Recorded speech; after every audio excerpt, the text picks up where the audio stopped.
All right, everybody, morning again. So for the late start, it's now 11:20. So 2 hours will take us to about 1:20. All right. As you know, the session here is just to practice some of the topics that we're doing, some of the questions on the topic that we're doing in class now. That topic is vectors.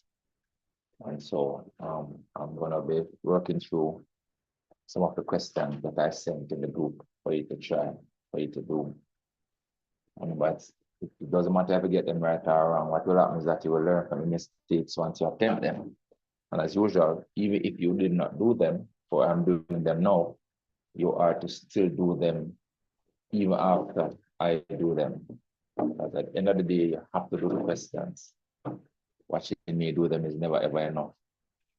All right, so let us begin. So the first question I sent you was the most recent exam paper, the May-June 2024 exam paper, as you can see in the title there. And this is question 10, part C.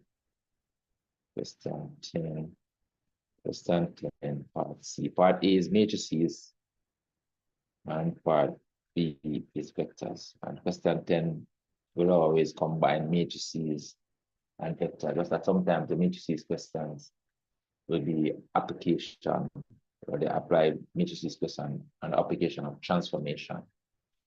All right, so you get a transformation type questions with matrices involved. All right, so the first question gives us this vector PQ, and it tells us that P has this point, and they want us to determine the coordinates of Q. So we're doing vectors. So what we must remember is that if we know the vector OQ as a column vector AB like this, I make the pen like a small, you know. 1 sec. So let's go again. Right, so if we can determine the vector OQ, and note, you know, they didn't ask us for the portion vector of OQ, you know, they asked us for the coordinates.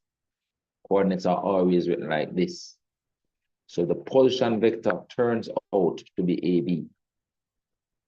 Then it means that Q, the point Q, which are the coordinates of Q, will have the same value as AB. So because it's a vectors question, what we want to do is find the position vector of Q first.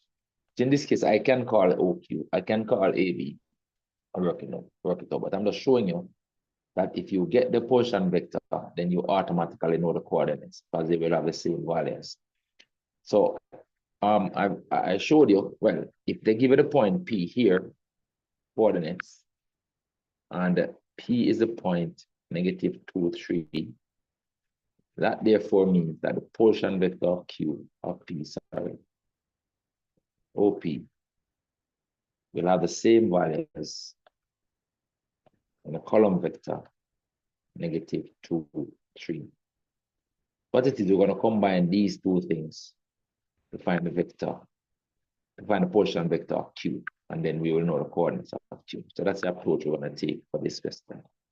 So we can do this in 2 ways. So it is like I want to get from O to Q. So I'm going to do 2 ways right here. So let's say I want to go from O to Q. That's what the vector OQ means. We want to go from O to Q. All right. Remember, the vectors equation is basically indicating how you go from point to point. So if I want to go from O to Q, I have a vector that is ending at Q. It means that if I can get to P first, then I can then go from P to Q using this vector. But it so happens that this vector is taking me from O to P. So I can say, okay, go from O to Q. I can go O to P first, and then go from P to Q. And that's how we can find the vector OQ, as simple as that. Right? To go from O to Q, I can go from O to P first. The plus means and then go from P to Q. And say, and so the OP is -2, 3. And we're adding the PQ that they gave us here, which is 5, -4. And we do this calculation, that's the OQ now. And This minus 2 and this 5 is 3, same as 5 minus 2 is 3. And this is 3 minus 4, which is negative 1. And so that's a portion vector of a Q. Therefore, the coordinates of Q is 3, negative 1. Now, this is not the answer, now, guys. This is the answer. Put a tick on it. This is not the answer. But the question didn't ask for the portion vector of Q, it asks for the coordinates, which has to be written like that. So this is the answer right here. But let's do it another way. We're going to take this equation and split it out, split the OQ out of it. So let's start with that. So the PQ that they gave us, I'm doing it another way now, guys. Right? So this is our OR method over here. All right. So they give us PQ is a vector 5, negative 4. Now in this vector, I know P because I know the portion vector of P. And now I need to find Q, which is the portion vector of Q. So I'm going to split this into position vector. I'm going to split this up into position vectors. O times the last minus O times the first.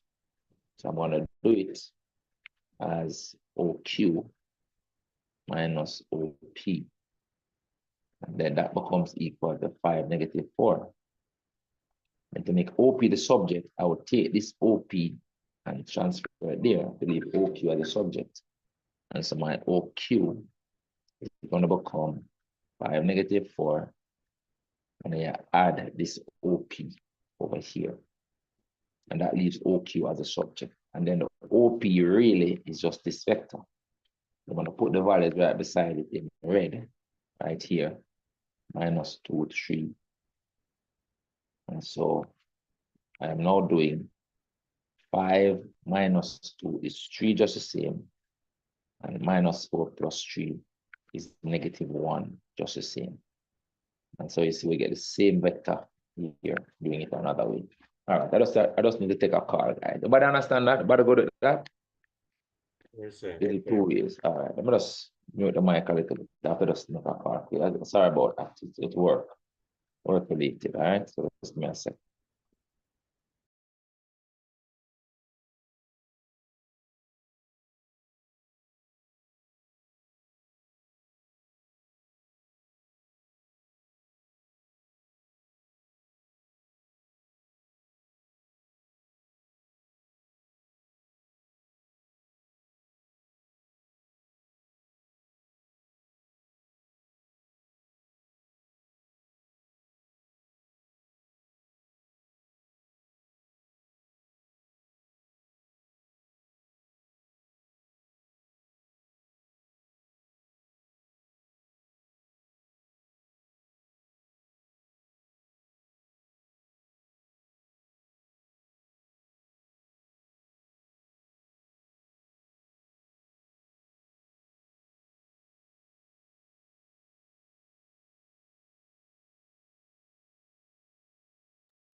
All right, guys, sorry about that. Let's get going again. All right, so that finishes that part. Let's look at the next part. So this one is a diagram one now. Symbolic, give us these symbols for the vectors, right? It says, in the pentagon, OABCD, OA is parallel to DC. So these two vectors are parallel. So this, since this vector is a B vector, then this vector is some constant times B. All right, that's the first thing to note. All right, it's just longer. All right, but they are parallel. So this one is some multiple of the B right here. That's what this. They are parallel. Also says these two are parallel. These two, right? DC and AB. No, DC. Let's go again. So OC. I think I mixed it up enough. So OC is parallel to DC, right? These two parallel.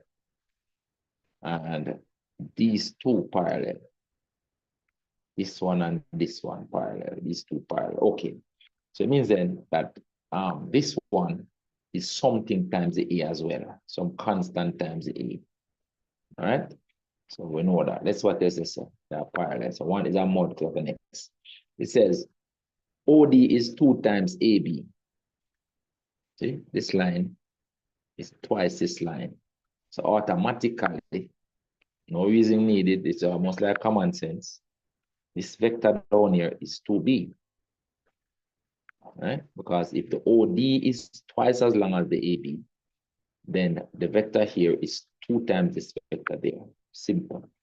Then it says OA is 2 times DC. So that's another 2 times. So this length is 2 times this one. So have a careful now. So if this one is A, and this is half as much. It has to be half A. Because this one's shorter. Right? All right, because this length is twice this length.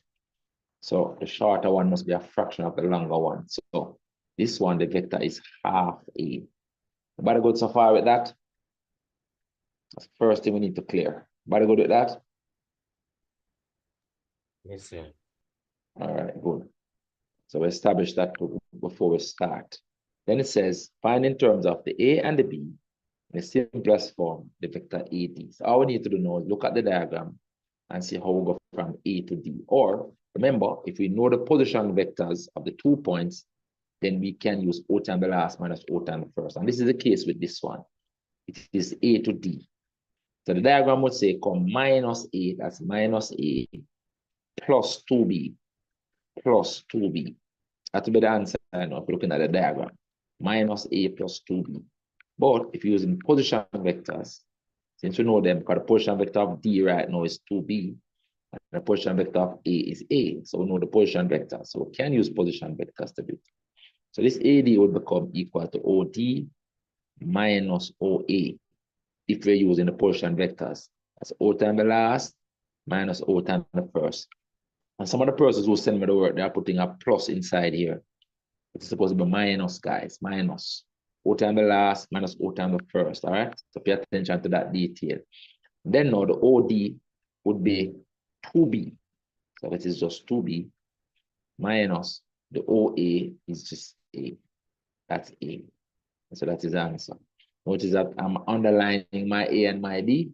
They have written them in bold letters, right? So I distinguish my vectors quantities by underlining them. So this A with the underline is matching this bold A. So it's either you're going to write the A, the vector component, in bold letters or italic letters. I have to get familiar with that, but I'm underlining them as I told in class. As is the AB. Then I want the vector BC. So the question is, how do we go from B to C? All right, so to go from B to C, we can come all the way around here. To go from B to C, not a problem. Go all the way around there. Since we don't have any vector on this line, right? We can just go all the way around here to do it.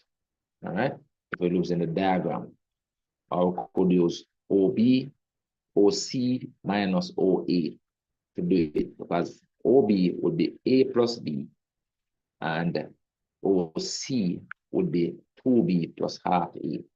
So anyway you want to look at it, you're going to get the same answer. So let's do it as position vectors. And tell me if you understand. understand. Now, first, what is the OB? We go from O to B. This on this diagram, we go A here and then B. So tell me if you understand that. I'm going to write it here right now. The OB, based on the diagram, is A plus B. But you go to that. That is the OB. To go from O to B is A up here plus B across here. But okay with that? Yes, sir. Good. And then the OC, to go from O to C, will come the 2B this way, and then the half A that way. We can say the OC would be 2B plus half A. All right. And so if we can use these two vectors now to calculate the BC using O times the last minus O times the first, OC minus OB. And so the OC as we calculated is this one, which is 2B plus half A. And then remember now we are subtracting the OB. So it means that you're subtracting this part and subtracting that part of the OB. So that becomes a minus A and a minus B. Because the minus OB means that you're subtracting these two things. So it becomes minus A minus B. You have to be careful. And then we'll consolidate the values. So it is this 2B minus this B. That is a B. And then it is half A minus A. That's a whole A minus A. That becomes negative half A. Negative half A. So the vector from B to C is vector B minus half A. And we can check this answer on the diagram. Now remember, I said you could also found it by going this way with a minus B, then coming this way with a minus A, then going that way with a 2B, and then going that way with a half A. Could do it that way as well if you feel more inclined.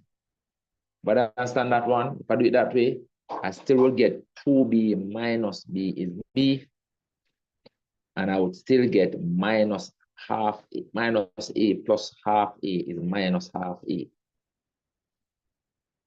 But I go to that, if we were to do it that way. Yes, sir. Good. So another way you could do it by just following on the diagram. Remember, if you go in the opposite direction to the vector, you introduce the negative. Introduce the negative. But let's say we're not sure of this answer though, and we just want to kind of double check it to see if this vector will take us from B to C, in fact, right? So let's look at it. Use a purple. So going from B to C, answer is saying B minus half A. So it means that we have to go a whole B. So this is a B, you know. So to go from B to C, we have to go another B. Let me shift this out the way right now. Let me shift this out. So can I show it? So I have to go a whole B. So like this length, this B right here, this vector B.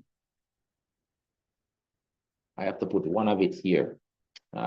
Sorry. I have to put it here. That would be a B. That's a B. Then I need a minus half A. Now this vector is A now. No, that vector is half A. I need minus half A. So I'm going to put the half A line. That's all half A is. But minus half A means that I will be pointing down this way. So if I take this vector now and put it up here, you see that I get the correct result. That a B minus half A. And so you can accept this answer as correct. You go from B to C, you go B this way, minus half A that way. So the diagram is correct. Remember, vectors is very nice because you can check your answer to ensure that what you get in your calculation matches what you get on your diagram. All right. Let me put this other calculation down here as a OR method. Let me put it down here. Let me put it down here. Let me put it here. Just give me a second. Let's put this down here as another method. So look at the diagram again, guys. So if you go from B to C, you could follow the vector and come all the way around minus B. That's this minus B. and then go minus A. That's this minus A, minus because we're going in the opposite direction. That's this one, minus A. Then we would go 2B this way, 2B out here, that's a plus 2B. And then we would go half A. That is how we would reach C. And this calculation would work out to this anyway. So this is an OR method right here. Or we could do it this way using the diagram. This is from the diagram.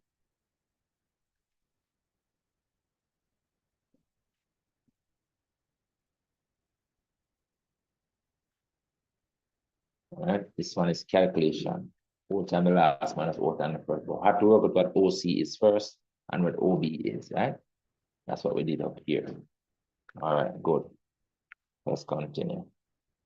What else do they want us to do? The next thing we have to do is state the conclusion about AB and BC. Now, these are lengths, This is the length of AB, it's the length of BC that can be drawn from the responses in 1 and 2. So let's see, this is talking about the length of the vector, that's the modulus. So let's look at the two of them now. So two vectors, that's this one and this one. So we have some relationship happening there. Let me write it and copy it down. So this one is that AD is equal to 2B minus A. And copy this down. I can put that on beside it. And this one is saying BC is equal to this. BC is equal to that. Let me just put it right beside it. BC is equal to B minus half A. I can clearly say 2 times relationship because I multiply this one by 2, I'm getting that one. All right, so that's what it is. So let's just copy this down and show it. I don't want you to justify your answer, not just write it down, see? Let's put it down here. I don't want to be writing on the lines. So this is what these are the two vectors that we have. Now basically I want to be comparing them, right? But I want the modulus, the length of the two vectors. So they say state the conclusion about the length of the two vectors that can be drawn. It's obvious that this one is longer than that one. All right? To get to, and the process we use is to try to get them to be equal. Right? And to get them to be equal, we need to multiply this one by 2. To get rid of the fraction of this, we multiply this one by 2. And they are parallel as well, AD and BC parallel now. Right? That was stated on the diagram, right? AB and what? AD and BC. AD and BC. AD and BC. We'll call to be parallel. These two red lines that I've drawn, they are parallel, right? And I want to know by how much they are parallel, but what's the relationship of the lengths? That's what this question is asking us. So, as I said, now we're trying to equate them. So multiply this one by 2 to get rid of the fractions, and we'll get 2BC equals 2B minus A. And now that the both of them are equal, we can equate. We can now equate both of them.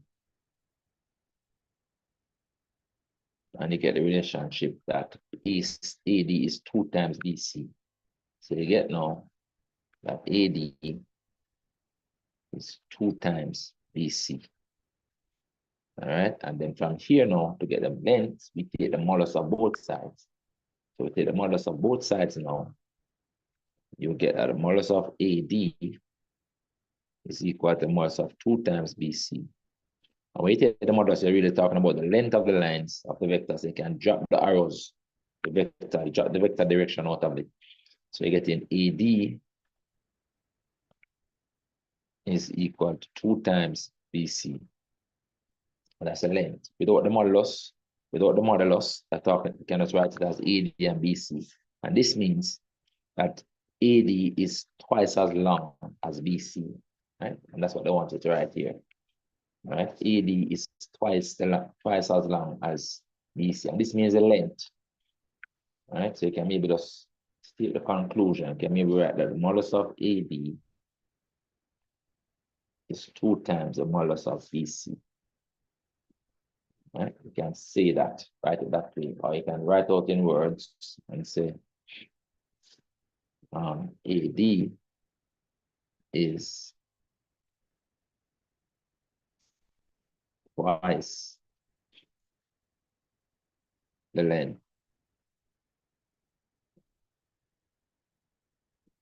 of BC, as you can see right here. All right, that ends that question. Everybody go to that? Everybody okay? Yes. Yes, sir. Beautiful.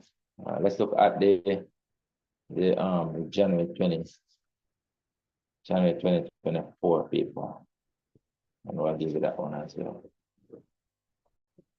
January 2024. Here.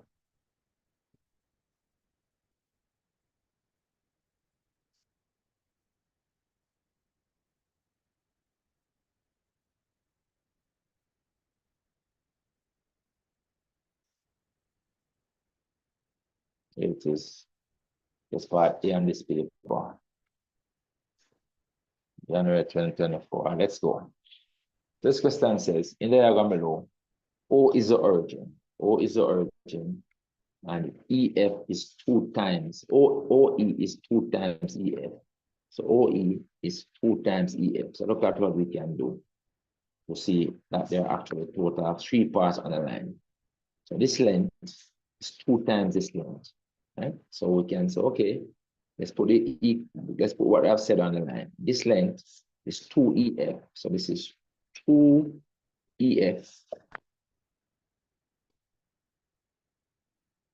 And this is 1EF. And if you drop all the EF now, you see that the total parts on the line is 3. It means that this length is 2/3 of the entire line, and this one is 1/3 of the entire line. So this length is like 2-to-1 ratio. It's not 2-to-1 ratio. This is 1 part of the line. This is 2 parts of the line. Ratio is 2-to-1. Then it says M is the midpoint of EG. That's right. That one is really straightforward. This length and this length is the same. All right. And then it gives us these 2 vectors. OG is C. OG down here is C. Let's put it on there. This is C.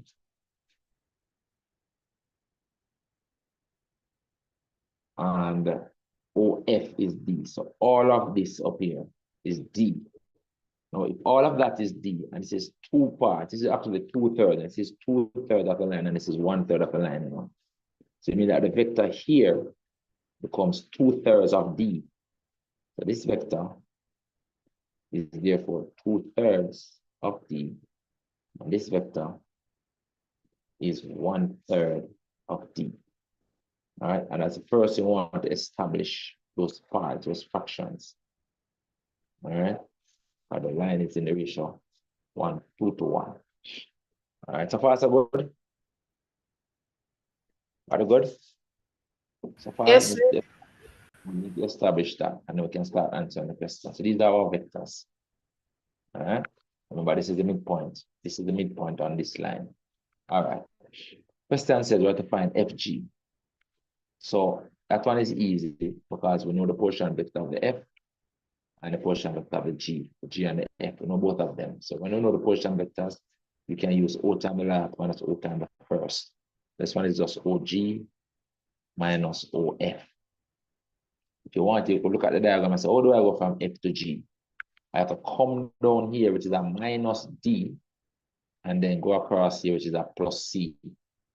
Same thing we get. But this one down here, the OG is C minus the OD, the OF is D. You get the same thing if you look at it, minus D plus C plus C. Same thing we have here, C minus D, same as minus D plus C. All right, so that is that one. Next part wants us to calculate EG. That's from here to here. That one again is kind of easy because we have the position vectors. Because we really have the position vector of E, you know, this is this one. All right, and we also have the position vector of G, which is this one. So again, we can use OG minus OE for this one. And the OG again is C minus the OE is 2/3 D. The OE right here is 2/3 D. That's 2/3 D. And so that is a vector EG. All right. So far so good, everybody. So far so Yes, sir. good. All right. Then we come to OM. We want OM. So look at it now. We want OM. So we can use two ways to find OM. We can treat OM as the midpoint of these two position vectors and then average them. So to get OM, what we could do is average these two position vectors, this one and this one. Just average them. Or we can say, okay, go from O to M. We can go to O to E first, this way, and then go E to M, where the EM is just half of the OG, half of the EG, sorry, that we have already. Just can be done two ways. Let's do it both ways. We can use it as a midpoint between these two position vectors. So you average them. So it becomes half of the OE and the OG. That's like a quick way to do it. So it becomes half of the OE is 2/3 D. But let's do this one first. Let's do the C first. Because if you notice, these vectors already have C first. Let's do the C part first. So we're going to write it instead as half of OG plus OE. OG plus OE. Right? So you're averaging the two position vectors. So you're doing half of this OG, which is half of C plus, and then the OE is 2/3. The OE is 2/3 of D. So you put in 2/3 D right here. And so this becomes half C. And then half of this becomes 1/3 D. That is it. That is OM. I can actually check it.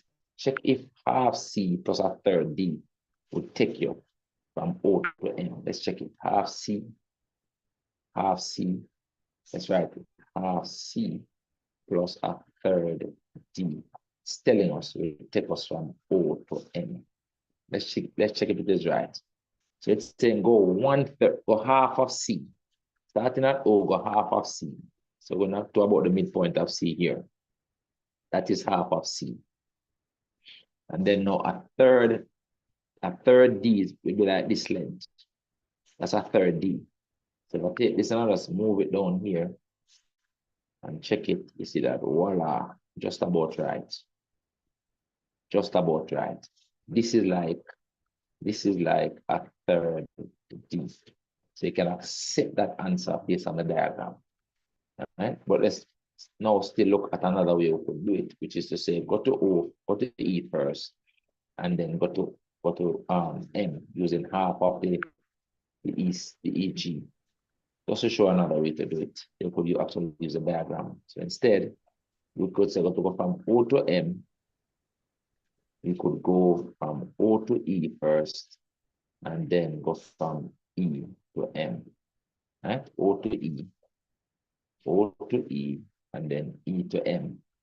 But note now that the EM is half of the EG, and we have the EG right here. Right? So we say this becomes OE still plus, and then this EM is just half of EG. And we can put in the values now. So OE is 2/3 D.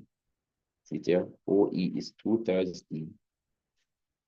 This will become 2/3 D plus half of OG, means that we're halving this. So I'm going to half the C part first to get half C. And then half of this part becomes minus a third D. So if we consolidate in the value now, this is the only C value, and put it here first. So we'll get a half C And then this is 2/3 D minus 1/3 D. 2/3 minus 1/3 leaves us with a third D. So you see we're getting the same answer doing it either way. All right, so this is our OR method over here. All right, so this is just using a formula method. This one is just using the diagram to see how we get from point to point. This is a formula. Formula method for how you find the portion vector of the midpoint. Average the portion vectors of the endpoints. So you average the portion vector of the endpoints. If I want to find this position vector, I can average these two, average that one, and average that one. Right? Average these two, those two portion vectors to get this one right here. That's a calculation, that's a formula way to do it. It's very good to know. Otherwise, we use a diagram. So go to E first and then go to M. All right, whichever way you do it, the answer is the same. All right, everybody good at that? Yes, Okay. sir. All right. And that finishes that question. That's it, that's 2024. Let's go jump to 2023 now. All right, want to get as many of them done as possible. Remember, tomorrow's classwork, guys. Tomorrow's classwork. All right, 2023. Here's January 2023. Let's look at this one. All right, so we're going down to the vectors question. Here we go. All right, so it's just part C of number 10, all right? 2023. All right, let's look at a nice elaborate diagram. You want the diagram scale, you let's put on the vector direction that you know, put information on the diagram. And you're really looking to see how you move around from point to point. That's what it's all about. All right, let's go. So it says in the diagram, OPQ is a triangle. Let's identify it. OPQ. That's a triangle. Right?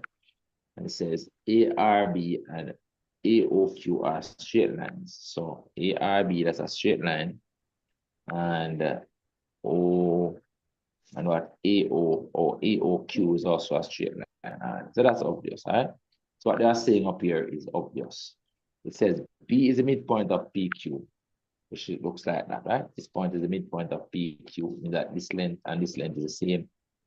And also R is the midpoint of AB. So R happens to the midpoint of this straight line AB. All right, good. So populating that information to me that this length and this length is the same. All right, let's continue. Then it says OR to RP is 1 to 3. So that's a 4-part ratio now, you know, 4 parts. OR to RP is 1 to 3. So it's like you have 1 part on this and 3 parts on that. So the total parts on the line is 4.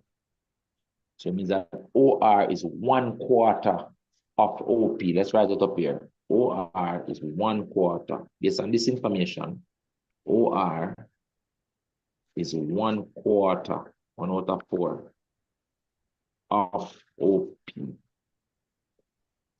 And this now, RP is 3/4. RP is 3/4 of the OP. It happens that the OP is 4 parts. So I kind of make it nice. The total OP is 4 parts. And it breaks down in the ratio 1 to 3. Right? 4A. It means that this vector is A, 1A, and this vector is 3A. We get the 4A. We can literally just put that on the diagram. It's pretty obvious. So right here becomes 3A. And right here becomes A. So the vector from O to R is A, and the vector from R to P is 3A. Total vector is 4A. So they give us some nice breakdown ratio, and then they give us a nice value for the vector. Then it says OQ is 8B. That's from here to here, is 8B. Let's put it on there. This vector out here is 8B. All right, so remember, I always want to be populating your diagram so you can see how we are around from point to point. All right, so far so good, guys? So far so good? Yes, sir. All right, beautiful. Then this says no, we must find the vector PQ. It becomes easy because we know the two position vectors. The position vector of the P and the position vector of the Q. So we can use that. We don't need to depend on the diagram. So this one is just OQ minus OP. O times the last minus O times the first. You could use a diagram now. Because starting at P, it means that you come down here so first, which is a minus 4A, and then go across here, so which is a 8B. So you minus 4A plus 8B if you use a diagram. Same as 8B minus 4A, but using position vectors, it will be OQ, which is this one, 8B, minus OP, which is this one, 4A. Answer is the same, 4A. Just that if you maybe using the diagram, you get minus 4A plus 8B, which basically is the same thing. Huh? So that is it. That finishes the first part. Next part says, we have to find the vector PR. Let's got the diagram PR. So we're trying to find from P to R. That's this one down here. Easy. That's just minus 3A. That down here didn't work. PR. Are we sure? Yes, PR. Going from P to R. This vector here is 3A. This is minus 3A. And you put these on your diagram to help you. Or maybe even write these things up here as supporting evidence of how you do your work and get your answer.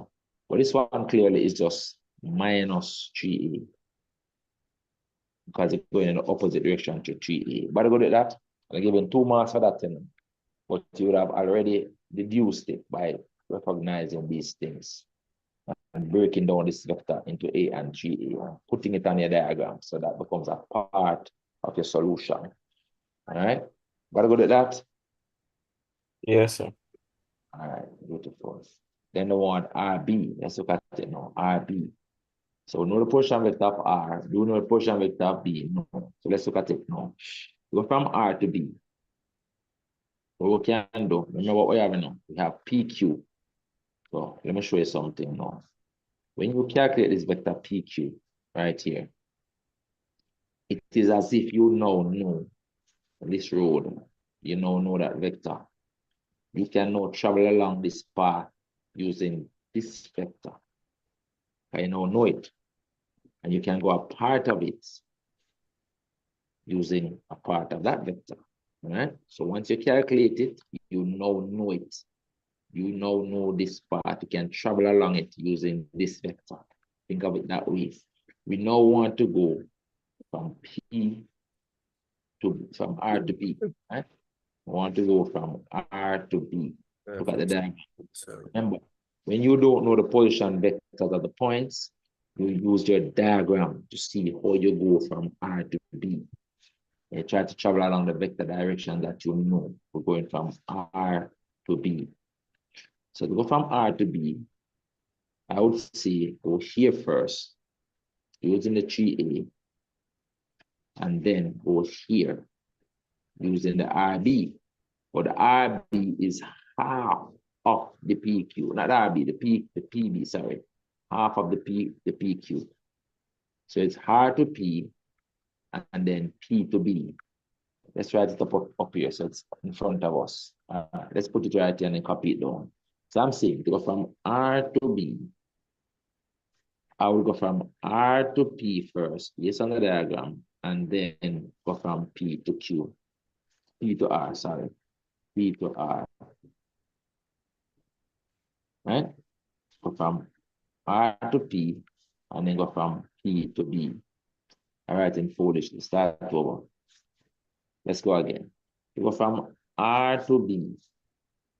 We're going to go from R to P, right here. And then we're going to go from P to B, right here. But the PB is half of PQ that we know. So it becomes RP, and then half of the PQ that we know. And the RP is clearly 3A right here.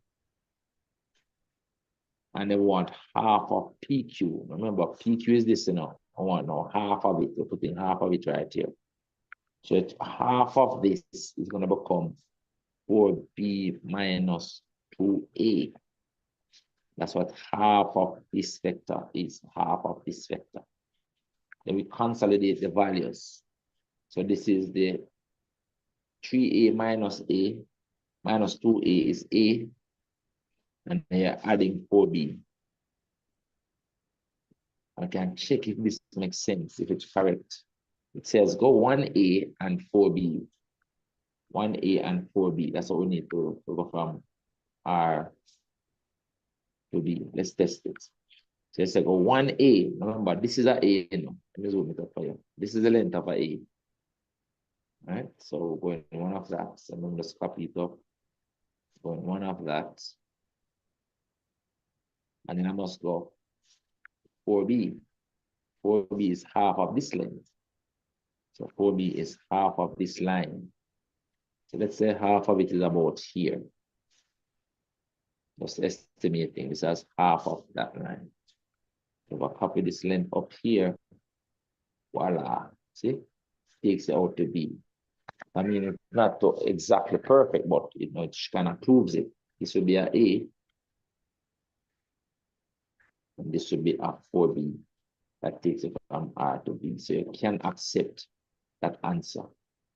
All right, and that's why I want you to practice checking the answer. And I tell you, that is why vectors is such a nice topic, because you can check to confirm that your answer is correct. Right? Not every topic you can do that in. Vectors is one such topic. That's why you must love vectors, that you can know that you are correct by checking, especially the ones with the diagrams. That is it.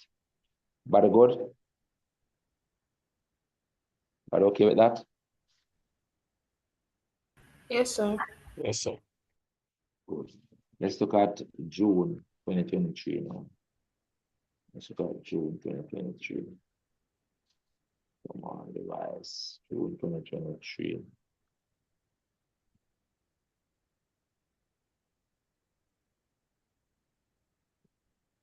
All right, let's see.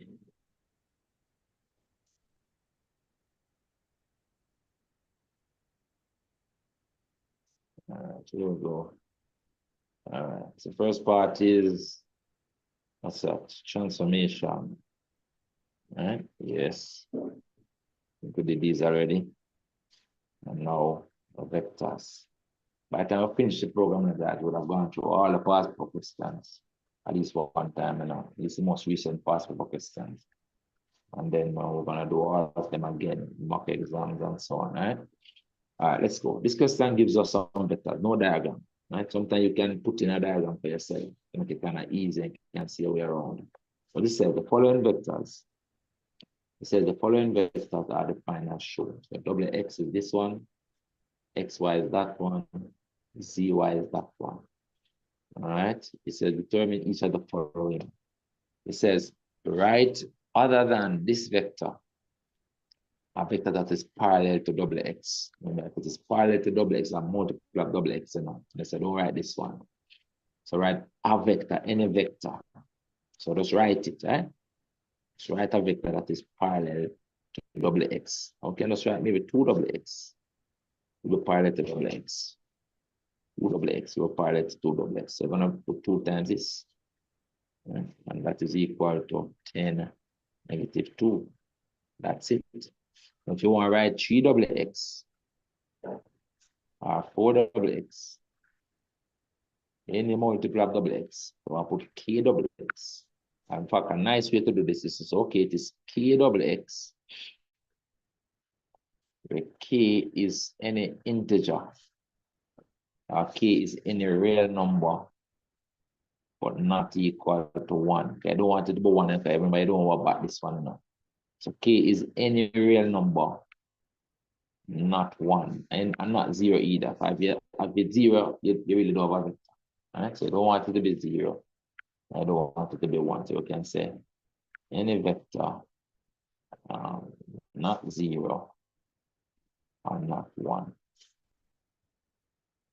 Any real number, which is not 0 and not 1, will be parallel to WX. But I would you want to write, since I'm saying a vector, I just give them this. Nice and easy. Everybody understand that? Everybody go to that?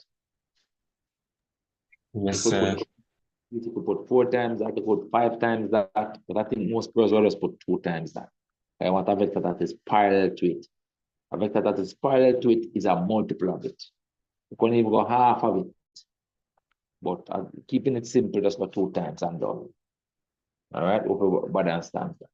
Next one, I want WY. So what happens now? We have to look at these vectors and see how we could go from W to Y. Now we have a vector ending at Y, starting at X and ending at Y. And then we have this vector ending at X. So it means then to get the WY, we can literally add these two based on the diagram. Right? Because the X is like a connecting point, an intermediary point. So we can say to go from W to Y, we can go W to X first, and then go X to Y. It's very simple. So the W to X is this one, 5 minus 1. And then here adding the XY, which is 3, -7, -3, 7. And that is your WY. Work it out over here. This 5 and minus 3 is 2. -1 and 7. So 7 minus 1 is 6. That is the answer. 2, 6. All right, nice and easy. Down here now, it says we have to find XZ. All right, let's look what we have. So this is a vector with the Z in it. This is a vector with the X in it. We're trying to find XZ, you know. So what it is now is that Y is like an intermediate point. We're going to have to do some flipping around. Because remember, you want to terminate at Z. When you're trying to get from X to Z. And based on these two vectors that involve the X and the Y, the X and the Z, sorry, the Y is your connecting point. All right? So right there, to go from X to Z, we'll have to go from X to Y first, and then we'll go from Y to the Z. The problem is that we really have ZY. I've realized that since we have ZY and want to use it, we can split this around and say, okay, we're going to go X to Y, introduce the minus, and put ZY. And so the X to Z will be that. Student, do you understand what I just did? Understand that? I think so, sir. Let's do it again. Let's do it again. Let's do it again. All right, so remember, just think of vectors of going from one place to another place, right? But sometimes you have to stop at a place in between. Just think of it that way, like almost like a displacement. The question down here is asking you for X to Z. So it's almost like they're saying, okay, you go from X to Z. Where you have to stop first to get from X to Z, right? So you're looking for a connecting point. You're looking for a point that is connecting the X to the Z. Right? What point is connecting the X to the Z? So like almost like you have X up here and the Z down here. You want to go down here, so you know, but you don't have this vector. So you need a connecting point between them. You need somewhere that is connecting them. What is that connecting point? What connects to X that also connects to Z? So look at what they gave us. Look at what they gave us. What connects to X that also connects to Z. See the X here, see the Z here. Y is connecting both of them. It's almost like your Y is right here. So this is your Y. That is your Y, right? So, okay, let's understand to go from X to Z. You can go down to Y first, and that will be X, Y. That's to go from X to Z, you know. I'll go down to X, go down to Y first, and then go from Y to Z. Add Y, Z. But I have this one because I have the XY right here. That's fine. But what they gave me in the question right here is actually ZY, but it's really YZ I would want. YZ I would want. Another way to look at it, you know, is to note that if this vector is ZY, then the YZ is a negative opposite direction, so it become negative 8, 7. And I could use this as my YZ down here. So they gave me this, but I really want to use this. So if they gave me ZY, but I really want YZ, I can just negate this. Why is that? Because YZ, the YZ that we want is a negative ZY.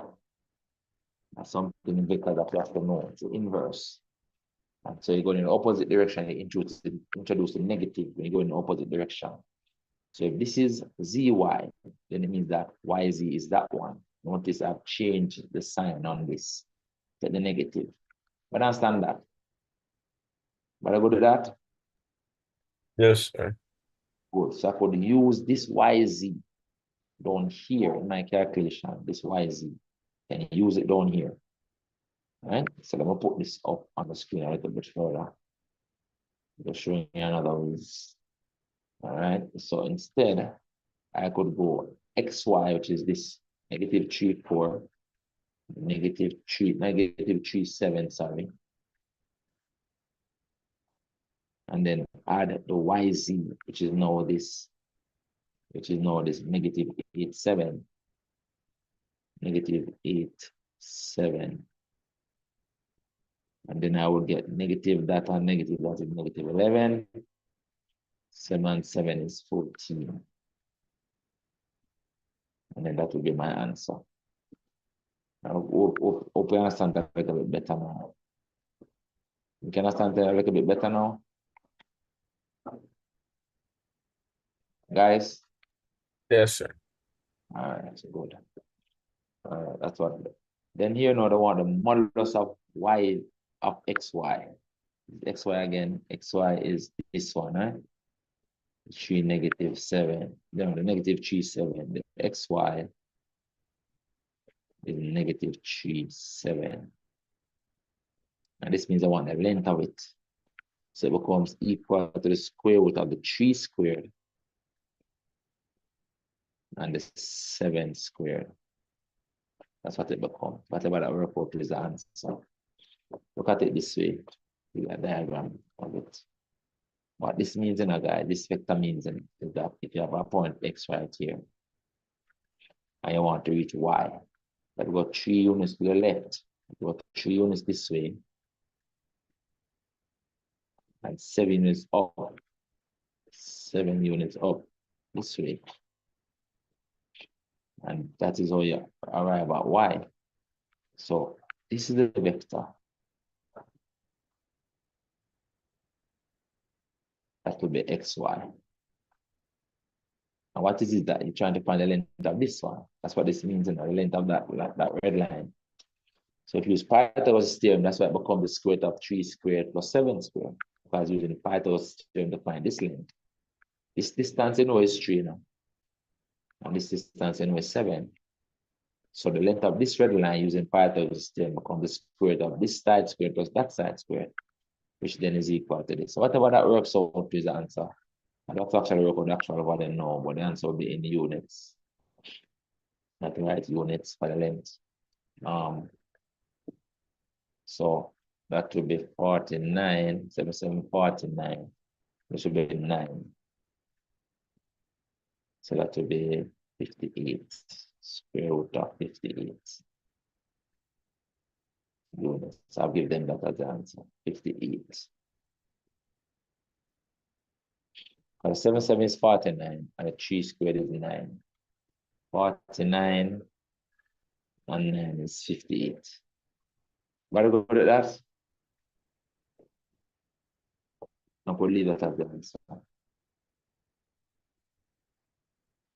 But okay with that before we move on. 2022. Students, I erase Yes, sir. something. Yes, sir. I erase something that I didn't want. All right, good. All right, so let's continue now on the 2022. So June 2022.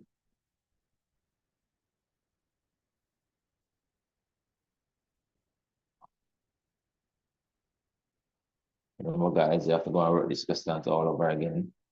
So don't joke. Go and work them all over again. All right, especially those of you who didn't do them. Those who did them and got them anything wrong, you work it over again. More maths equals better maths. All right, let's look at this one now. It says in the diagram below, O is the origin right here, and OX is U right here.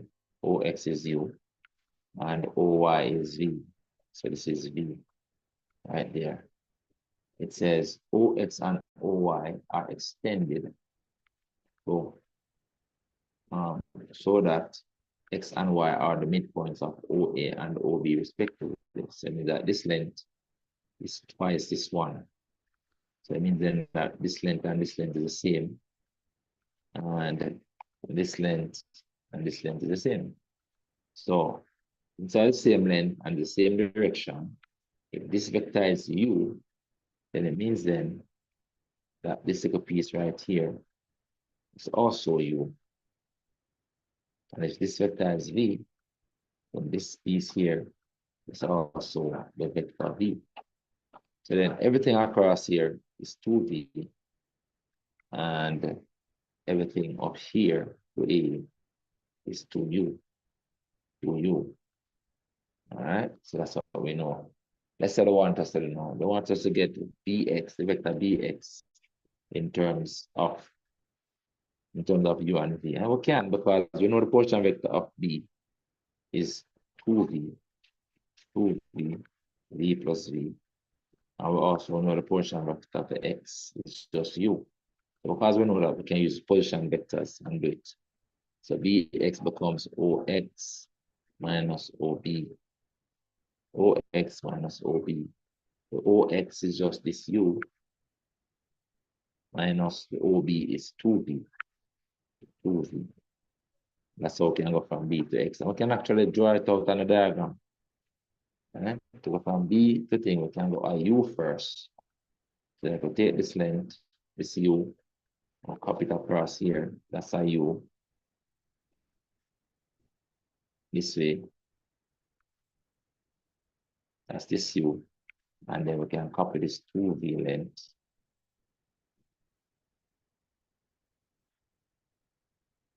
Up here. And that will be a minus 2V. So let's see, this equation is correct based on that vector sketch. Well, the diagram and calculation must always match. All right, let's continue.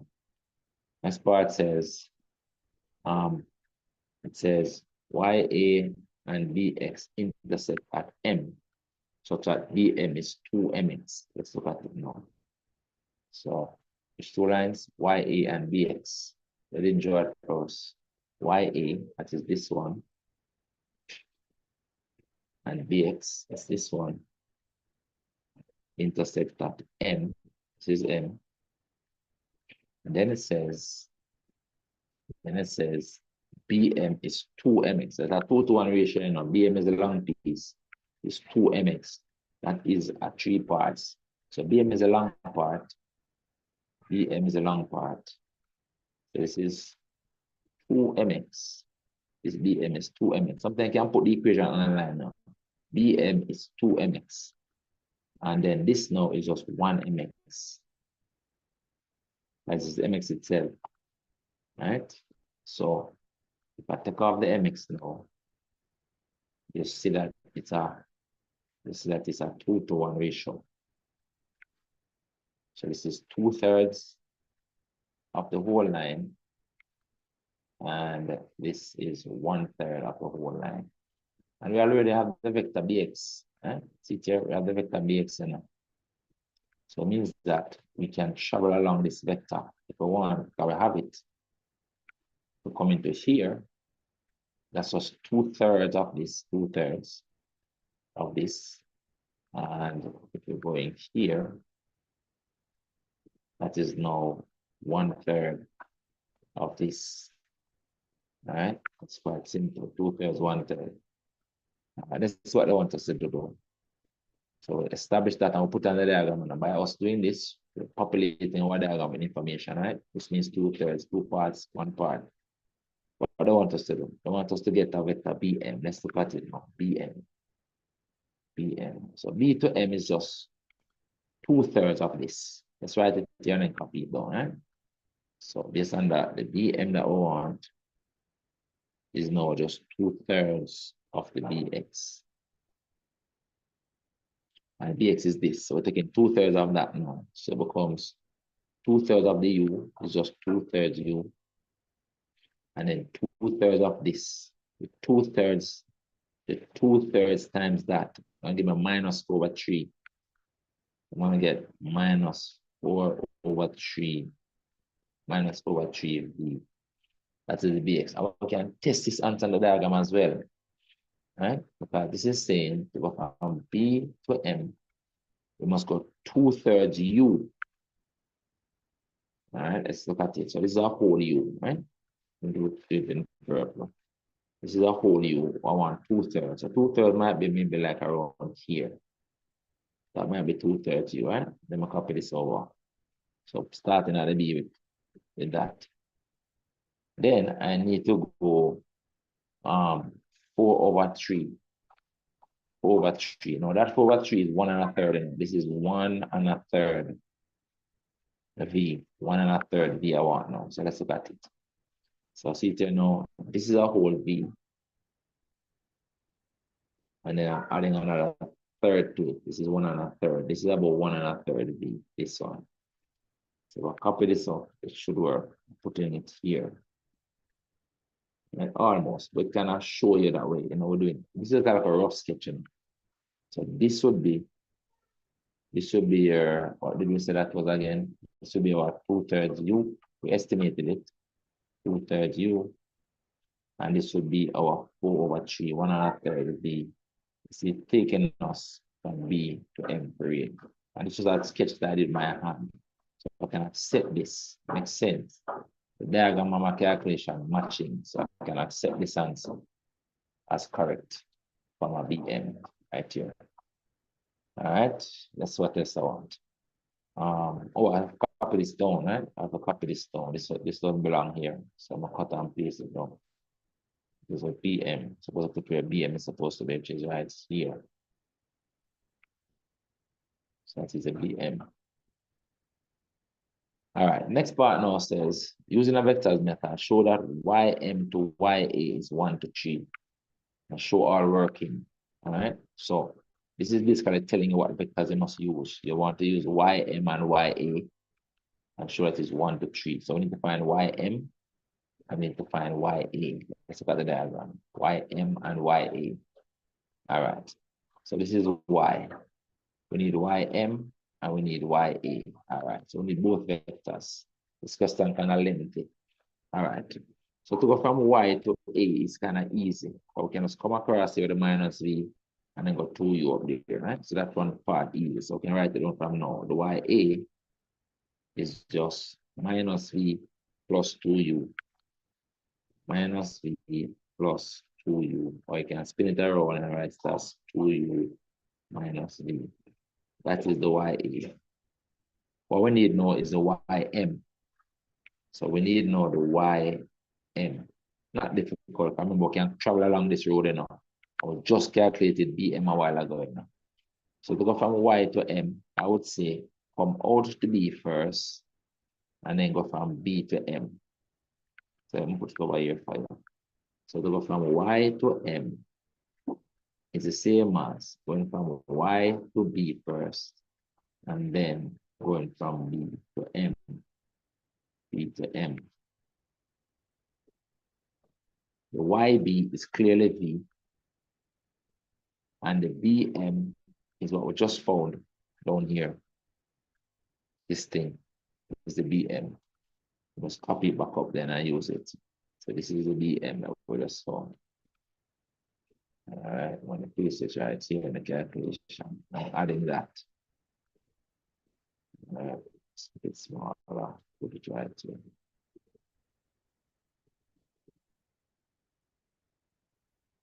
We're adding that. as the BM. It's the one for the purple. Let me change this to purple. This is the BM.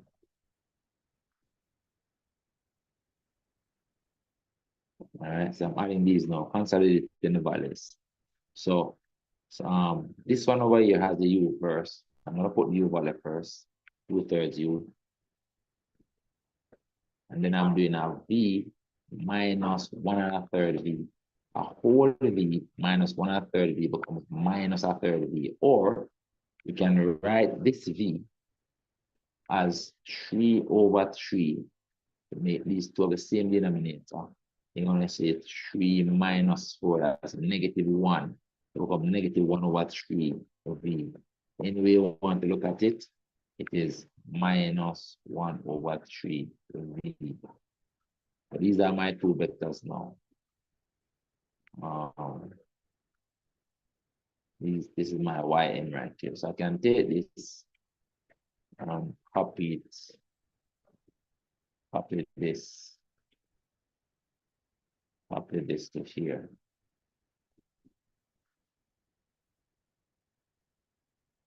So I'm now comparing these two vectors to get the ratio. That's quite obvious. I have to multiply this one by 3 to get rid of the fractions. I'm going to copy these down now, the way we're going to use them, right? So we have seen how I got them. I'm going to copy them down onto the page where we're going to use them. Down here to show the ratio. So working now. So I have these two vectors now. And you want to establish a relationship between them. It's clearly a 3 times ratio, you know, because you want to compare them. They are parallel. That's what it is. No, they're on a straight line. And y is a common point, right? So they are collinear points, actually. You can see it on the diagram. Okay. They are collinear points, these 3 points. That's why one is a multiple of the next, and you're getting a common point y on both of them. Right? But to get the relationship between them, I need to be able to show that what multiple this one is of that, or vice versa. So I want to get rid of these fractions. It's clearly a 3 times, because if I multiply this one by the 3, then remember, multiply this by 3 first, you're going to get 3yn equals, this will become 2u, and this will become minus v. And so now these two things equal. Therefore, these two things equal when we equate. So we can equate now, as you know, and we will get that the YA is actually 3 times the YM. That's where we start, but we want to get to this ratio. So to get to the ratio, we need to get rid of the direction out of it. To get the direction out of it, we have to take the modulus and have to show that work, that you took the modulus of 3 at both sides. To get the direction component out of it, because you cannot divide direction. So I take the modulus of this side and modulus of that side. When you take the modulus, it's like you can just drop off the arrows, or the direction gone out of it. So I now have YA equals 3YM. Some people might say, why you show this step? Yes, because I'm taking the length. I'm taking the length of the vectors. And then when I have this now, to get this ratio, I have to divide it. So what they want is the YM part to be in front. So I'm going to divide this YA under here. All right, so I'm going to get that 1 is equal to 3. Let me go step by step. 3 times YM over YA. And then divide this 3. I'm going to get 1/3 equals YM over YA. And this then means that YM to YA, the YM to YA is 1/3 equals 1/3. And that was shown. It was 3 marks for that. 3 marks is a lot of marks in an exam question, guys, believe me. But that is it. Question like this, you're going to rub it over again. They usually don't ask so much in one vectors question as you have seen. So this was a nice one. All right, body good? Body Yes, okay? sir. Yes, sir. But I want you to go and work it over again. Work it over again. Get comfortable with it. All right? Work the questions over again. All right, that was June 2022. Let's go to January. So the January 2022. January 2022. Let's see. January 2022. All right, let's go. Let's go. Let's go. January 2022. All right, this is it. So some solutions than this, but solution can be cleaner. People made good attempts at it, but can be a little bit cleaner. Let's go. Pay attention now. So it says OP and R are shown on the grid, right? So this is O, that's R, that's P. 3 points. All right. First part says write down the position vector of R, OR. But let's write down the coordinates first. So P is clearly the point -2, 4. Let's write it down here. P is -2, 4. And R is 5, 1.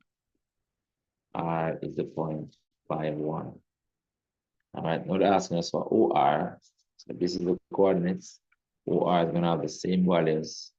So OR is going to be 5, 1. Right? And that's the answer that I want. We can say and OP right here is going to be -2, 4. -2, 4.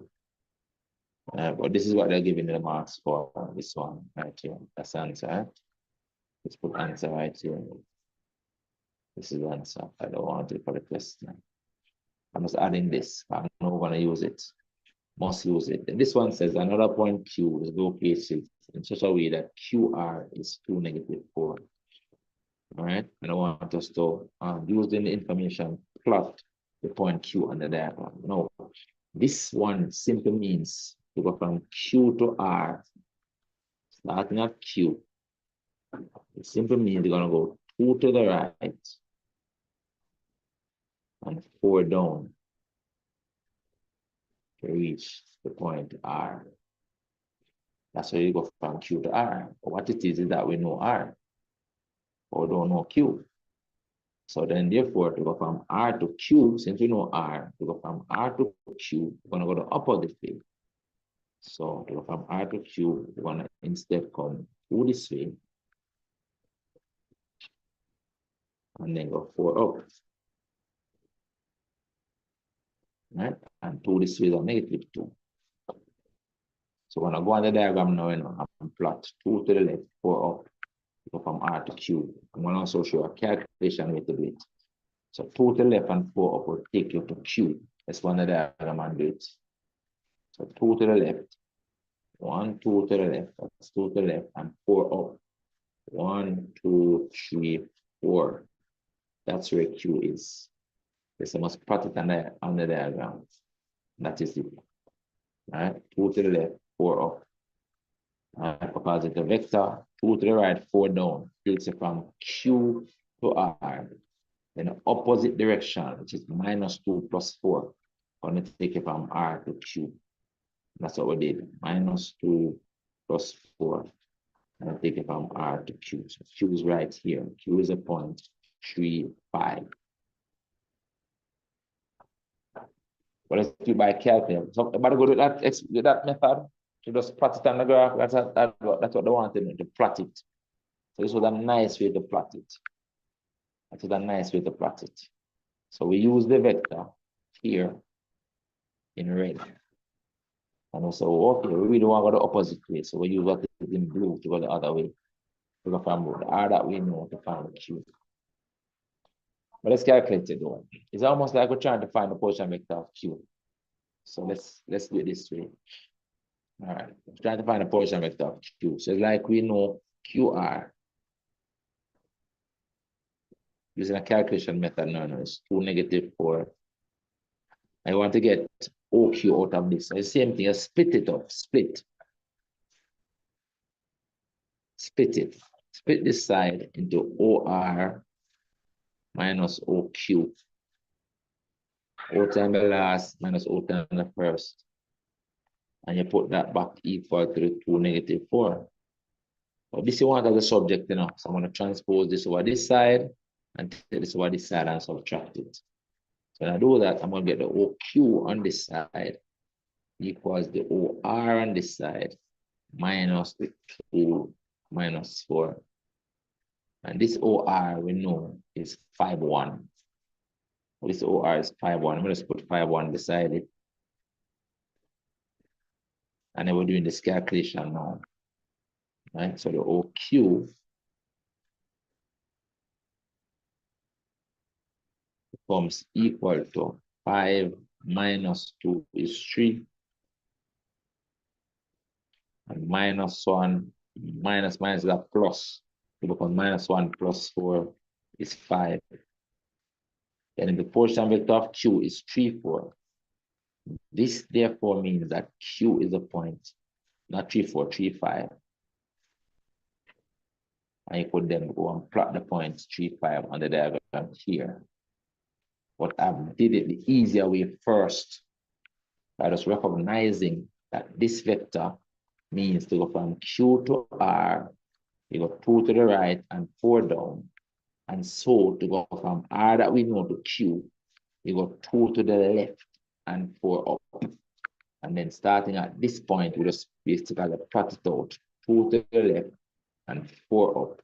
And that tells us that Q is at that point. Very easy. Which is what the question wanted it to be really. So the first method would suffice. First method would be enough. But good at that? But okay? Yes, sir. All right. Go and practice it over for me now. Practice it again. All right. Next question. Now they want the modulus of QR. All right. Now QR, remember, is this length. Right? It's almost like, if you look at it now, this is the QR, that line, and you want to find the length of it. What it is that this side is 2, and this side is 4. 2, 4. Pythagoras is going to give it the length of that blue line, that vector. Pythagoras theorem will become the square root of 2 squared plus 4 squared. But we could also use this vector to do it. And the square root of this body square plus that body square. But I want us to understand it comes from Pythagoras theorem. So based on this diagram here, we could say the modulus of QR becomes the square root of this side squared, which is 2 squared, plus this side squared, which is 4 squared. That is 16 and 4 is 20. That's the square root of 20 units. Right? So when I want to use a formula method to do it or the diagram, I recognize that it's really just Pythagoras theorem to find the length of that vector line. The result is the same. That is it right here. All right. Next one says, show by calculation, not by drawing. Show by calculation that this is a parallelogram. No. To show it's a parallelogram, to show that it satisfies the properties of a parallelogram. What are the properties of a parallelogram? That the opposite sides are equal in length and parallel. So if two lines are equal and parallel, then they will produce equal vectors. So all you need to do is to show that the opposite sides of this quadrilateral OPQR are equal vectors, OPQR. All right, so let's look at it up here. OPQR. Let's kind of draw it out so we can visualize it. Let me draw it out for you. So O to P, that's OP,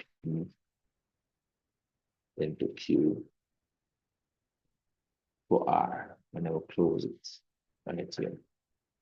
I want to show that that is a parallelogram. Now that's a parallelogram, guys. The opposite sides are equal vectors. So then this vector over here and this vector over here must be equal. So OR, we can say PQ will have to be equal to OR for it to be a parallelogram. And also RQ would have to be equal to OP So on the other side, RQ would have to be equal to OP. RQ would have to be equal to OP for it to be a parallelogram. These two things must be shown. All right.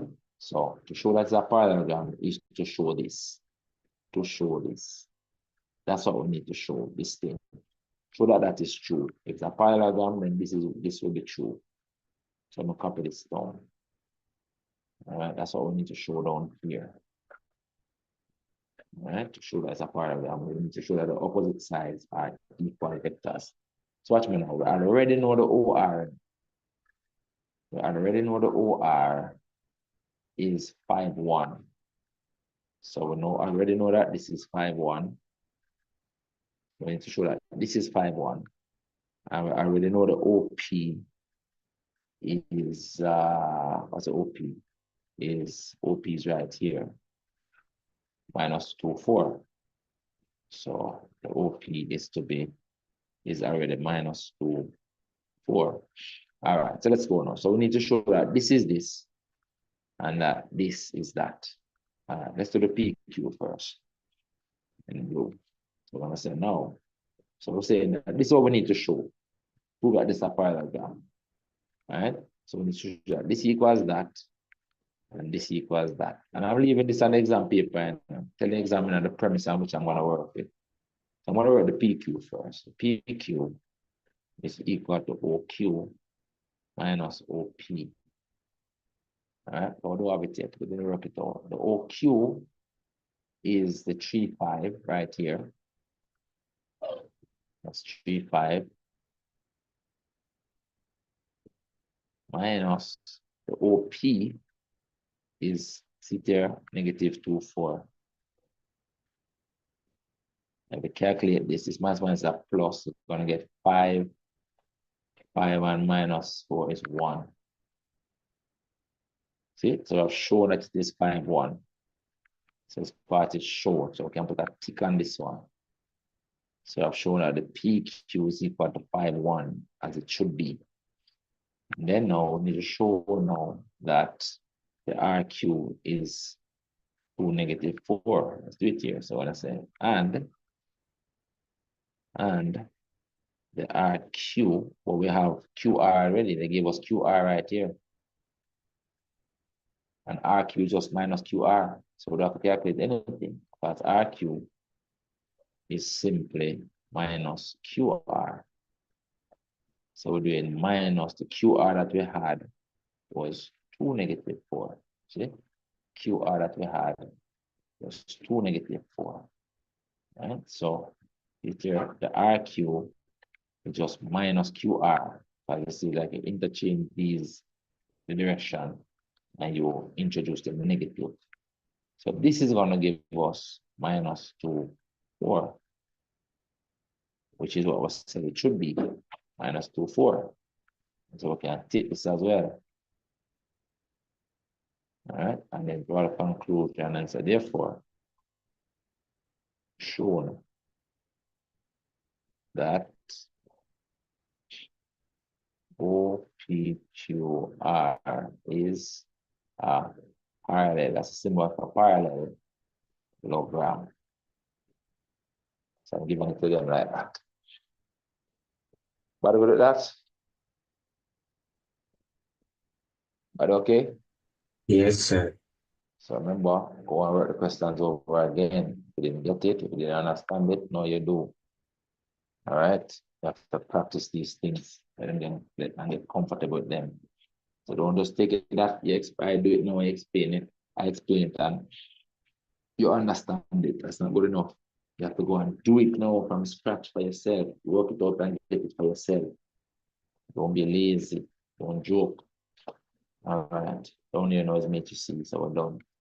Let's look at June 2022. What time is it now? So we're gonna finish at 1:20.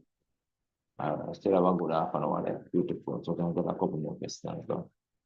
So we're looking at June 2022. June 2022. June 2022. Or just the June. It's 2021 we need to do now. Sorry about that. So it's 2021 we need to do. 2021. That's one down right at the top. All right, 2021. Let's go. 2021. So these are all the recent exams, guys. So but can do them in a class, can do them in the exam, can do them outside the exam room, can do them inside the exam room. Don't be afraid of them. All right, let's go. So this question says, diagram below shows triangle OAB with OA is a vector R. So it's kind of tricky, you know. But you can add a diagram, you might want to believe is this. Because actually the entire vector up here is OR. So I'm in exam room, I'm going to mark this out, you know. I'm going to mark this out because I don't like where it is positioned. It can throw me out. So I will mark this out. I'm not leaving it there. All right. Because the entire thing is R. Not just like a piece. I want to show the fraction, the part, the breakdown of the line. So when people look at our paper for the time being, everything is R. But by putting it here, might be that only that part is there, is R. And then it says OB is S. Oh, that's okay. OB is this S right here. All right. Then it says, in addition, E is the midpoint of CD. So E is the midpoint across here. Good. That looks like okay. And then OC is 3/4 of OA. There it is. OC is 3/4 of the entire OA. Remember now that the vector OA is R. So like you can replace this with an R. So it means that OC is 3/4 of R. And then it's going to be just 1/4. Let's break down the R now then on the diagram. So the R on this length, and put this part in here. So the R down here is 3/4. Based on what they've said. And I mean, this is now from O to C. From O to C. It's 3/4 of R. 3/4R. And up here is 1/4R, 1/4. All right, so those are my two vectors there so far. Then it says AD is 2/3 of AB. AD is 2/3 of the entire line. All right, so this is good information relating to this line over here. So this means that it's a 2-to-1 ratio now. This is 2 parts, and this is 1 part. Right? AD is 2/3 of the entire line.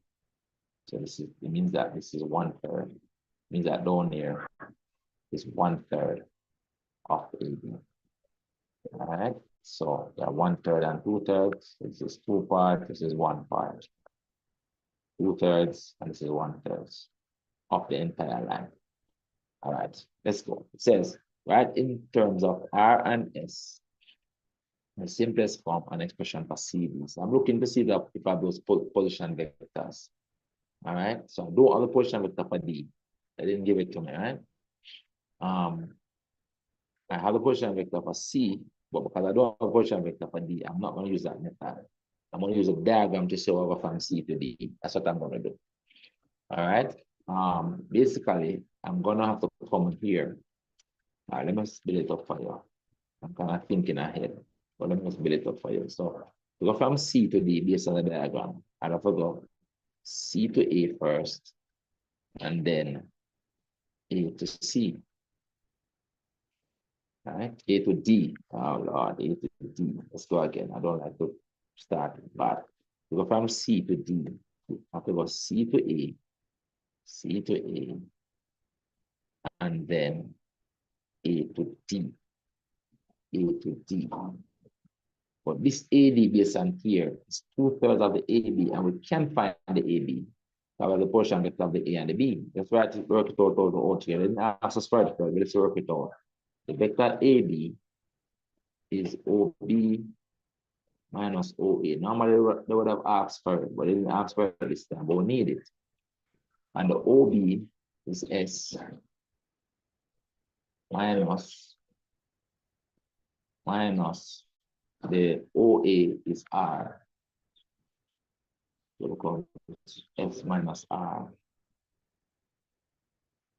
S minus R. That's what the OAB is. And then this now is just 2/3 of that. So we can do this now. So the CA, hold on a sec, guys. Hold on a sec. Hold on a second.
All right, guys, sorry about that. Right. So I'm populating this vector now. So we're doing CA, which is this 1/3, 1/4 R. Now we're doing AD, which is 1/3 of that.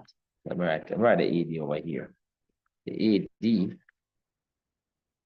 that we want right here now is 2/3 of AB, 2/3 of this. It's 2/3, 2/3 of the AB. So it becomes 2/3 of this part, 2/3 of S minus 2/3 of R. 2/3 of the R. 2/3 of S, 2/3 of R. All right, so I'm putting this right here now for the AB. All right, I'm going to consolidate the values. So it's going to become plus 2/3 S minus 2/3 R. And then so it becomes, this is the only S term there. So I'm going to write that first, 2/3 S. I'm going to consolidate these two. So I'm doing 1/4 minus 2/3 R. Well, this quarter is the same as 3/12. 3/12. Because I'm multiplying this by 3/3 to get 3/12. And then this 2/3 is the same as 8/12. Multiply this one by 4/4 to become 8/12. We're subtracting 8/12. So it becomes negative 5/12. That's what these become. No, not those two. This and this. The R values. So I get minus 5/12 R. That is it. All right, that is the CD. Oh, still, better go with that. Are okay? Yes, sir. All right. Anything you watch about the video and you have to go again by yourself. All right. I know some people not so comfortable with the fractions and all that, but you have to learn to get comfortable. Notice this question didn't ask you for the AB first, but you needed it for here. All right. Anyway, let's continue. The next part wants OE. Let's put the diagram now. OE. So we're going here. So again, we're going to use the diagram. Remember, we're just calculating the CD, you know. Just calculating the CD. This is the CD, the vector CD. So we can now travel along this road. We now know it. And the CE is just half of that road. So from O to E, what we're going to do, we're going to go O to C first, and then C to E. All right, that's what we're going to do. Let's try it out up here. So going from O to E is the same as going from O to C, and then going from C to E. So the CE is half of the CD. So this is OC, and then half of the CD. All right, so that's how we're going to go from O to E. All right, let me copy this down now and put in the values. Copy this down. I'm putting the values down here. All right, so the OC is on the diagram is this 3/4R. This is 3/4R plus we're doing half of CD now. So we're doing half of this. So half of this 2/3 is 1/3. So I get 1/3, 1/3 of the S, 1/3 of this, that's half of that. Then half of this becomes 5/24 minus 5/24R. That's what we get equals. Now this is the only S term in it. So I'm going to write 1/3 S. Then I need to do these two fractions now. I need to do 3/4 minus 5/24. Now this 3/4, I can multiply by 6/6 to make the denominator become 24 like that. And so it becomes 18/24 minus 5/24, which is 13/24. So this is then plus 13 plus 13/24 R. Well, it's not so friendly, but that's what it is. 13/24 R. But okay with that? But okay? Yes, sir. All right. That's what I want us to do. What's another vector? Nice. This one says OQ and R have coordinates that, and that. Right? You can see that on the diagram. So Q is a point 5, 2 right here. That's Q. And R is a point -1, 4. -1, 4. So this and these, we can literally write position vector. Well, it asks us for one, that's us for position vector of R, OR. So we can write it here. OR will have the same values as the point R. R is a point -1, 4. So OR has the same values, -1, 4 in a column vector format. All right, and we can write OQ beside it. So we're gonna need it anyway. So OQ is on this. This is the point 5, 2. So OQ is 5, 2 this way. All right, what I want us to do now, I want the modulus of QR as the length of QR. Now watch this now. You can actually beat on the diagram now. QR, right? QR. So QR is this vector. Now we have the diagram, we can use it with vector. So this is the vector QR. Right up here.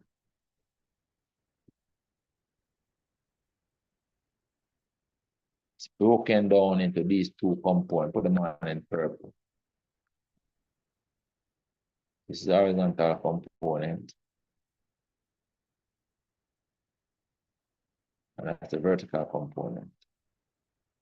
This horizontal is how long? How long is this horizontal? It is 1, 2, 3, 4, 6, 7, 8, 9, 10, 11, 12. 12. This is -12. So coming this way.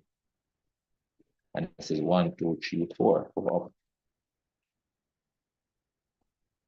So I can tell that the vector QR right now is -12, 4 without doing any calculation based on the diagram. All right, and so the length of QR is the square root of this side square root is 12 squared plus this side square root is 4 squared. So the square root of 144 and 16, 144 and 16. That's how much? That's 0, 6, 160. Square root of 160 units. That's the length of it. Quick and fast. Right? But that's what you could do it from the diagram. But let's use calculation and do it again and see. So I've done it the easy way. So to do this, I'm going to calculate QR first. QR, I'm going to write it as O on the last, minus OT on the first, OQ. Now what is OR again? OR is this one, minus 1, 4 equals minus 1, 4 minus, sorry, that 4 better, minus 1, 4 minus, and the OQ is 5, 2 right here, 5, 2. Something wrong. Let me see. Oh, no, what happened? Yes. So it's a good learning tool now. So learn opportunities. What I did, I count each of these as one. Like look at it, it's actually every other line that is one. See? So this is actually 6. And this is actually 2. This is actually minus 6. You have check the quality, you have check the units first. And so this actually is not right. So this is now 6 squared and 2 squared. That's 36 and 4, that's 40. All right, so 40, I'm doing it the other way. So that's a good little thing to remember now that once you're gonna work on a graph, you have to check the scale. So if every 2 centimeters, 1 unit. Between 2 and 3, that's 1. And see here as well, 2 centimeters to 1 unit. So it's actually 6 units back and 2 units up. All right, calculation is gonna reveal that. And so that's the next beauty about it. Calculation and diagram must match. That's why I keep telling you in the class. So because my calculation and my diagram was not matching, because my diagram was telling me 12, 4. My calculation is giving me 6, 2, because minus 1 and minus that are negative 6. 4 minus 2 is 2. So that's how I was able to check if I'm right. And that's how I picked up that I made a mistake because my diagram of my calculation was not matching. So I realized I made a mistake, go back and check it. That's why I can love a topic like this. You're able to correct yourself, you know when you're right. All right, so that is it. So the modulus of QR is the square root of this squared plus that squared. I don't put a negative, because negative 6 squared and positive 6 squared is the same 6 squared and 2 squared. And so that becomes square root of 40, 36 and 4. Square root of 40 units. So my diagram and my calculations match. You know that you're right. All right, that is that. I think we want to do January 2021 next. Body, if we move on, body good? Body okay with that? Yes, sir. Yes, sir. But I'm going to check the units on a graph and you're going to use it, all right? Very important. All right, so that is it. January 2021. January 2021. I think I'm going to finish up with this one on this other channel. And we can do one more. January 2021. I'll go over here. We'll have it here. All right, I'm going to go on with it. Let's see here. All right, there you go. Let's do this one now. So this one says the diagram below shows triangle OPQ, where the vector OP is 3U right up here, and I already broken up first 2U and U, and the vector OQ is V right here. This is very familiar. Let's say all the time. Let's change the letters. The V is the midpoint of OR. So no, not V, Q. Q is the midpoint of OR. So this Q is the midpoint here. So this vector is V, then automatically we can put it on the vector this way. It's also V. So everything out here is 2V. All right. And what else did they say? Also said that M is the midpoint of PQ right here. And then L is a point on OP, such that OL is 2/3 of OP. And it kind of help us to break it down for us already, right? So break it up first already, so making it easy. And now they're asking us to write in terms of the U and the V, the vector Lm. So I want this vector Lm. So you look at the diagram and say, okay, so from O to M, from L to M, come up to P first and then go here. But remember now that this is half of the whole thing. And again, it's another example of where we're going to have to find the vector PQ because we want to be able to travel along this road halfway. So we're going to find the vector PQ over here to help us. This OQ minus OP. They didn't ask for it, but we need it. The OQ is this V minus the OP is this 3U. That's what PQ is. All right. And then PM is half of that. So already know. So from L to M here, we're going to go L to P first, and then OP to M. And the P to M is just half of the PQ, so the LP, and the PM is half of PQ. So the LP now is this U right here. So this is just U plus, and then we're doing half of this. So it becomes half of the V,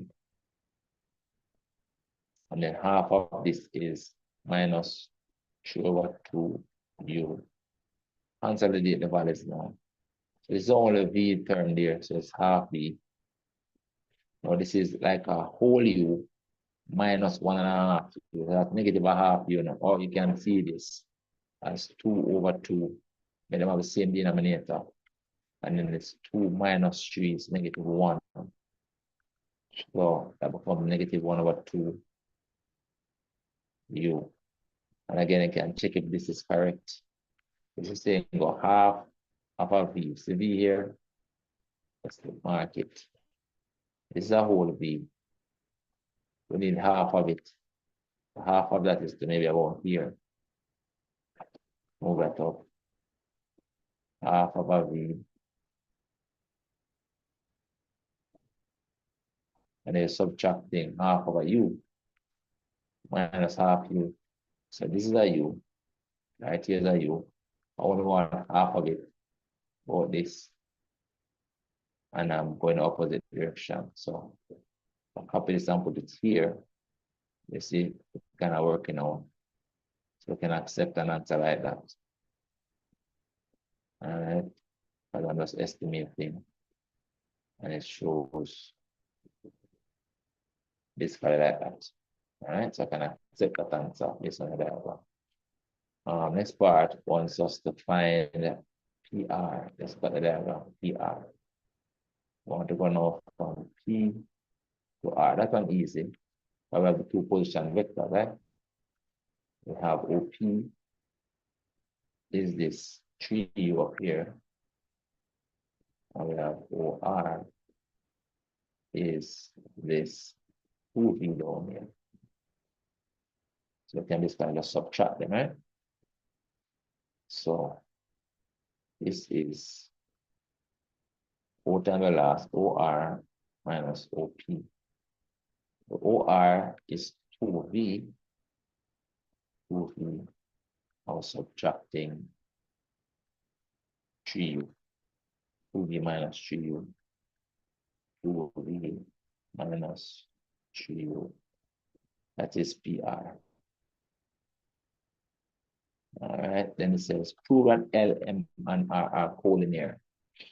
So we're in L, M, and R. So we need two vectors between those 3 points. All right, so we can use this vector that is PR. Let's use two vectors between those 3 points. Let's see what we have already. L, M, and R. So when we're going to use LM, so let's write that down. We're going to use LM, half V minus half U. I'm going to use LM first. So we're going to use the LM1, half V minus half U. Put that on top.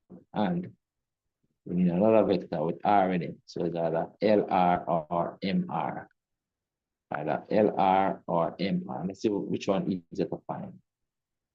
All right, so we say either LR or MR. So clearly, the LR is easier to find because it is minus the 2U down here plus the 2V out here.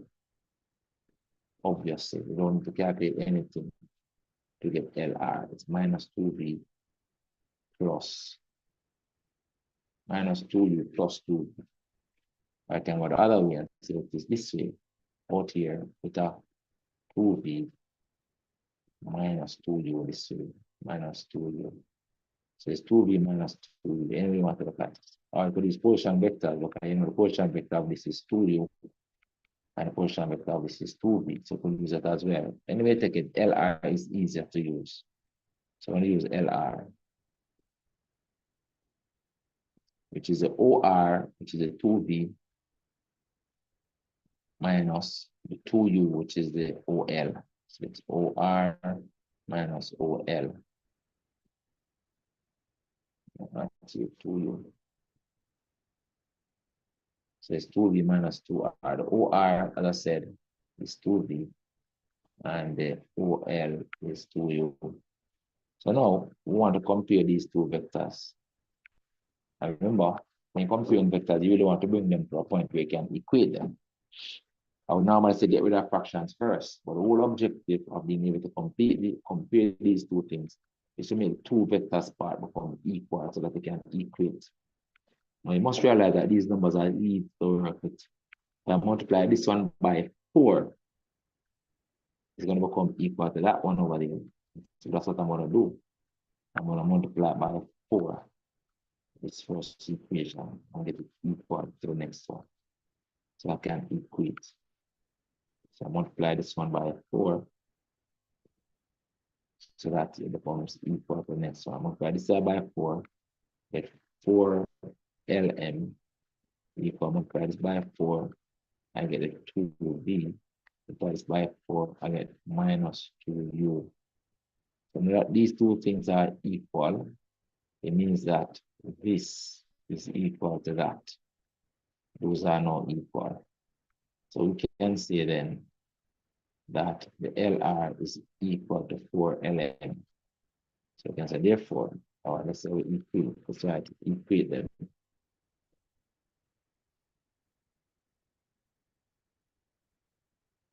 And you're gonna get that LR is equal to 4LM. So these are collinear points because they are parallel vectors with a common point L. Now we have to write that out. So 1, because LR is a multiple of LM, we can conclude the first condition for collinearity is that the vectors are parallel. LR is parallel to LM. It's the first thing that must happen. Second thing, that there must be a common point, and L is clearly a common point that's on both vectors. So state that L is a common point. And because these two things happen, it means therefore that the points involved are collinear. So that's a conclusion. Therefore, L, M, and R are collinear.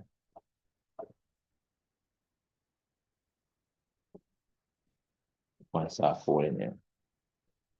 Anything else? No, question done. All right, what time is it now? All right, just on the time that we said we're gonna finish class today. 1:20, 2 hours. All right, that's it. That's it, guys. More questions to practice, many more. We're not gonna do all of them in one day. So your task now is to go and redo any that you got wrong, any that you did not do. You want to send the video in the group, you can use the video to help you go along. If you don't understand something, you can look back at the video, the explanation is there. You can send me a message as well if necessary. All right. And read the questions from me, please. And you can also attempt the others that I sent in the group. We'll get to those maybe next week. Because we still be, no, I think next week will be a revision, you know. Yeah, I think next week will be a revision. I think we're gonna start trigonometries on Wednesday. So I think maybe this will be the only class, Saturday class and the vectors. This will be the only Saturday class and the vectors. All right, so that is it. That is it. We're gonna revise this in December. Everything that we did since January, since September, including this topic. So just need to keep practicing, guys. That is it for today. I see you tomorrow. Tomorrow is going to be classwork on this topic. Nice, easy classwork. You can actually have an early day. I just work a couple more questions first, and then I'll give the classwork. So we should be able to have a early class tomorrow and Monday. 2 classes, all right? We'll see you guys. See you in class tomorrow and Monday. Bye, everybody. Keep practicing, keep working. Bye, sir. All right, cool, cool. Bye-bye.